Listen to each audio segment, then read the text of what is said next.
உங்கள் விசுவாசத்தை கொண்டு இயேசு கிறிஸ்துவை நீங்கள் நோக்கி பார்க்கணும். ஏனென்றால் அவர்தான் உங்களை சுகப்படுத்துகிறவர்.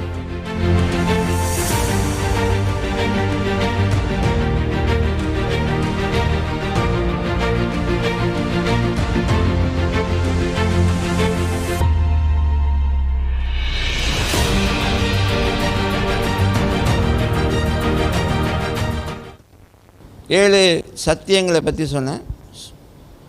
விசுவாசத்தினால நாம் குணமடைய, ஆரோக்கியமான ஒரு வாழ்க்கை வாழ 7 சத்தியங்களை குறித்து நான் சொன்னேன். தலைப்பு அதில் நம்ம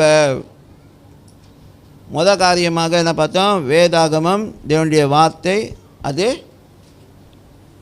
நாம் சுகத்தை பெற்றுக்கொள்கிறதுக்கு நாம் விசுவாசத்தை வர்த்திக்க பண்ணும். சரியா? ஆமென். ஸோ அன்றைக்கி 2வது காரியம், 2வது சத்தியம் என்னென்னா, உங்கள் விசுவாசத்தை கொண்டு இயேசு கிறிஸ்துவை நீங்கள் நோக்கி பார்க்கணும். ஏனென்றால் அவர்தான் உங்களை சுகப்படுத்துகிறவர், அவர்தான் உங்களை குணப்படுத்துகிறவர். அல்லேலூயா.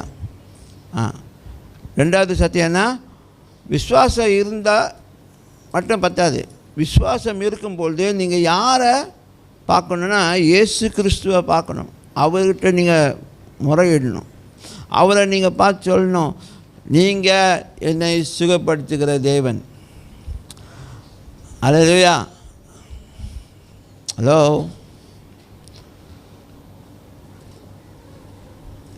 ஆமென். ஆமென். நீங்கள் பார்த்து சொல்லணுங்க, நீங்கள் என்னை சுகப்படுத்துகிற தேவன், குணப்படுத்துகிற தேவன்.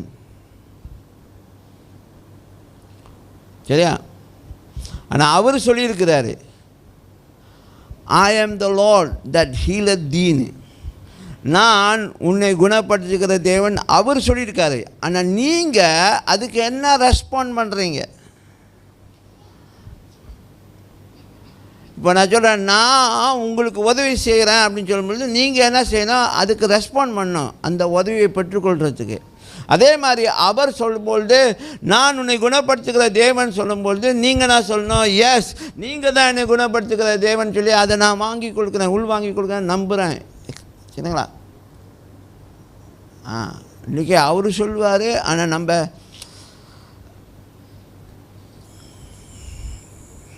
அப்படியே முழிப்போம், அப்படியே யோசிப்போம், இதெல்லாம் சாத்தியமா, நடக்குமா அப்படின்னு.